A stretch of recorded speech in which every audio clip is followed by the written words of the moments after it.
Mock poll करण्याची एक अत्यंत सोपी आणि साधी पद्धत आपण आता या व्हिडिओच्या माध्यमातून पाहणार आहोत। मतदान सुरू करण्याच्या निर्धारित वेळेपूर्वी 90 मिनिटे मॉकपोलला सुरुवात करा। मॉकपोलसाठी किमान 50 मतं नोंदवणं अनिवार्य आहे। नोटासह प्रत्येक उमेदवाराच्या समोर किमान 1 मत नोंदवणं आवश्यक आहे। मॉकपोल सुरू करत असताना किमान 2 मतदान प्रतिनिधी उपस्थित असणं आवश्यक आहे। परंतु जर मतदान प्रतिनिधी उपस्थित नसतील तर आपण 15 मिनिटं थांबावं। त्यानंतर मात्र एकही मतदान प्रतिनिधी उपस्थित नसेल किंवा फक्त एकच मतदान प्रतिनिधी उपस्थित असेल तरीही आपण मॉकपोलला सुरुवात करा। मॉकपोलला सुरुवात करताना आपण मतदान यंत्राची जोडणी करा। बॅलेट युनिट आहे ते आपण व्हीव्हीपॅटशी जोडा आणि व्हीव्हीपॅटची जी केबल आहे ते आपण कंट्रोल युनिटशी जोडा। व्हीव्हीपॅटचा पेपर रोल नॉब हा स्टँडिंग मोडला म्हणजे ऑन करा। त्याच्यानंतर जे कंट्रोल युनिट आहे त्या कंट्रोल युनिटच्या पाठीमागील पॉवर स्विच हा ऑन करण्यात यावा।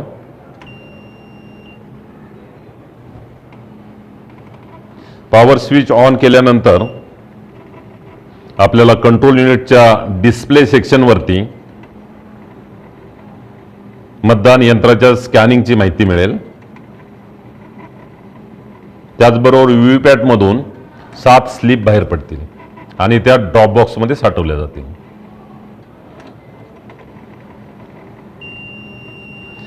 कंट्रोल युनिटवरती डेट आणि टाइम दाखवलेला आहे।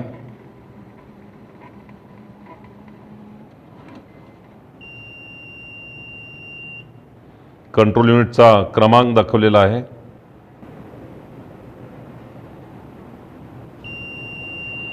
नंबर ऑफ कॅन्डिडेट 16 उमेदवारांसाठी ही मशीन सेट केलेली आहे। बॅटरी पर्सेंटेज हाय दाखवलेला आहे 95%। आपण चेक करून घ्या। डिस्कवरिंग युनिट्स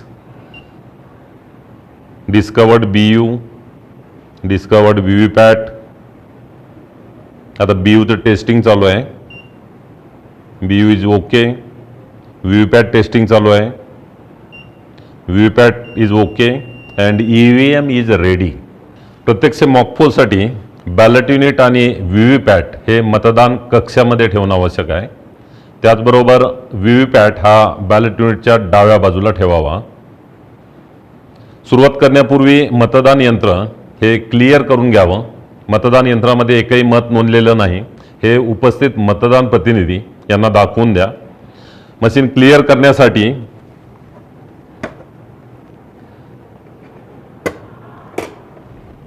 क्लिअर हे बटन दाबावं।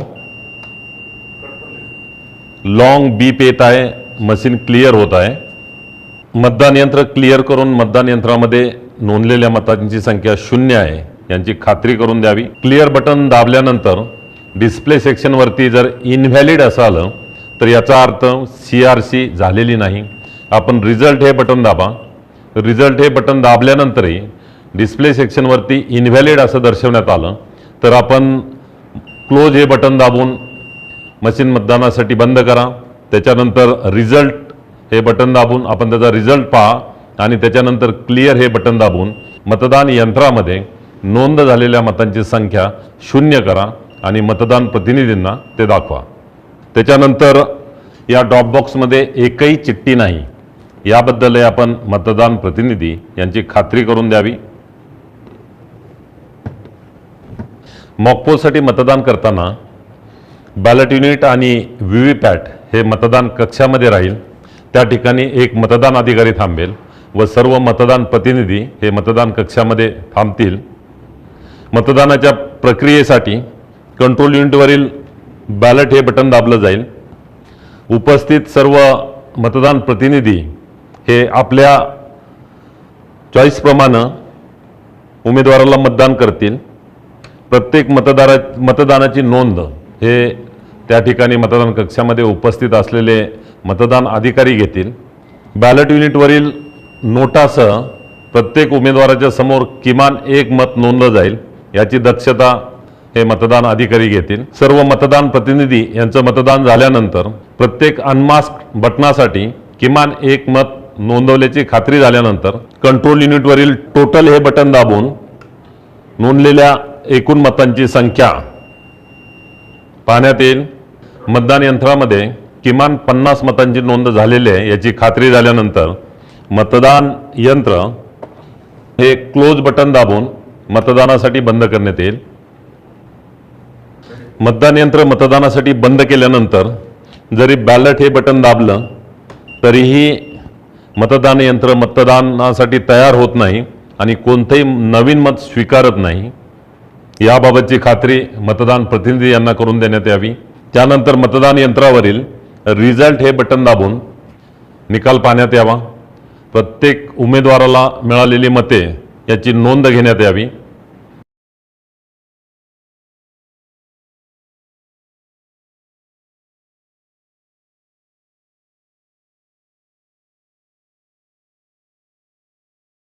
त्यानंतर व्हीव्हीपॅटच्या ड्रॉपबॉक्समधील सर्व स्लिप बाहेर काढण्यात याव्यात.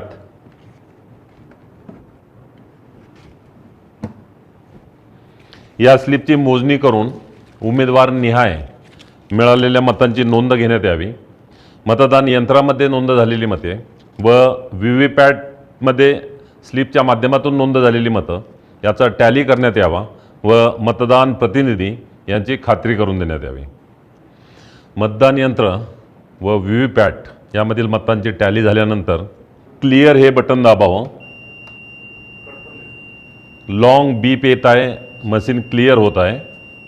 मतदान यंत्र क्लिअर करून मतदान यंत्रामध्ये नोंदलेल्या मतांची संख्या 0 आहे यांची खात्री करून द्यावी. मॉकपोल पूर्ण झाल्यानंतर मॉकपोल सर्टिफिकेट तयार करण्यात यावं. त्यावर उपस्थित मतदान प्रतिनिधी यांच्या सह्या घेण्यात याव्यात व मतदान केंद्राध्यक्ष यांनी स्वतःची सही करावी. त्याचबरोबर मॉकपोलच्या शेवटी मतदान यंत्राच्या डिस्प्ले सेक्शनवरती दाखवलेला दिनांक व वेळ याची नोंद घेण्यात यावी. ही नोंद मॉकपोल सर्टिफिकेट व प्रिसाइडिंग ऑफिसर्स डायरी याच्यामध्ये घेण्यात यावी.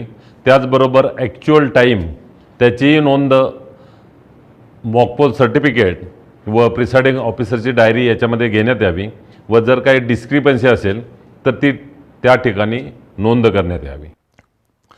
अशा प्रकारे मॉकपोलमधील 50 स्लिप आणि व्हीव्हीपॅट चेकिंगच्या 7 स्लिप अशा 57 स्लिपवरती आपण मॉकपोल स्लिप्स हा शिक्का मारावा.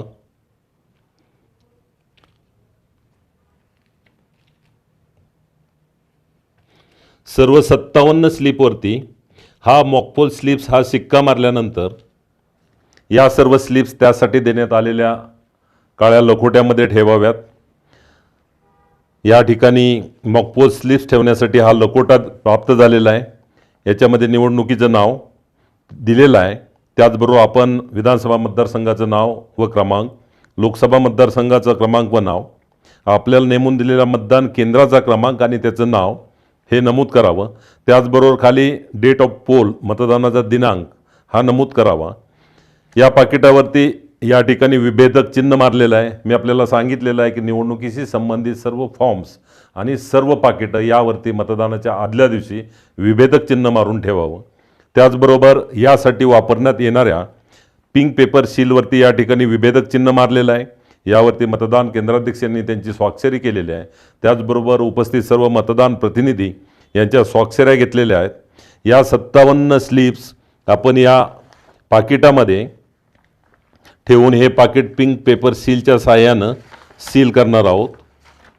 अशा पद्धतीनं या स्लिप्स या पाकिटामध्ये ठेवलेल्या आहेत आणि हे पाकिट आता आपण या पिंक पेपर सीलच्या साहाय्यानं सील करूयात. अशा प्रकारे व्हीव्हीपॅट पेपर स्लिप ठेवून हा काळा लिफाफा पिंक पेपर सीलच्या साहाय्यानं सीलबंद करण्यात यावा. त्याचबरोबर मतदानाच्या प्रक्रियेदरम्यान जर मतदान यंत्र बदलण्यात आलं म्हणजे CU, BU आणि व्हीव्हीपॅट हा संपूर्ण संच बदलण्यात आला तर आपल्याला पुन्हा मॉकपोल घ्यावा लागेल आणि त्यासाठी प्रत्येक उमेदवारासमोर किमान 1 मत नोंदवून आपल्याला मॉकपोल घेता येईल. या मॉकपोलची प्रक्रिया ही मूळच्या मॉकपोलप्रमाणेच राहील आणि या मॉकपोलमध्ये निघालेल्या मॉकपोलच्या स्लिप्स यासुद्धा याच पद्धतीनं त्याच्यावरती मॉकपोल स्लिप्स हा शिक्का मारून त्यासाठी देण्यात आलेल्या वेगळ्या काळ्या रंगाच्या पाकिटामध्ये आपण सीलबंद कराव्यात आणि त्या पाकिटावरती मतदानादरम्यान बदलण्यात आलेल्या मतदान यंत्राच्या व्हीव्हीपॅट पेपर स्लिप्स असं नमूद करावं.